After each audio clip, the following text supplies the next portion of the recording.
Yadadri plant 4 యూనిట్లో విద్యుత్ ఉత్పత్తి ప్రారంభం. తెలంగాణ విద్యుత్ రంగంలో మైలురాయి అని కేటీఆర్ కితాబు.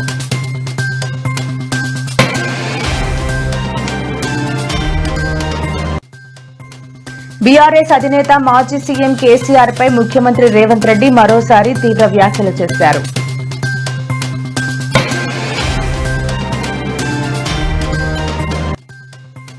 యూట్యూబర్ అన్వేష్ సంచలన ప్రకటన. ఇప్పటి వరకు 8 కోట్లు సంపాదించారని వెల్లడి.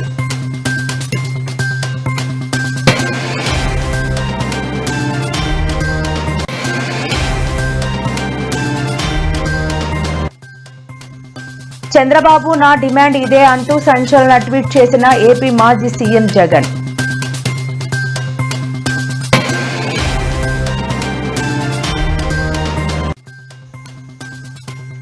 గుంటూరులో అంబటి రాంబాబు సంక్రాంతి వేడుకల్లో పాల్గొన్న రోజా, పలువురు వైసీపీ మంత్రులు.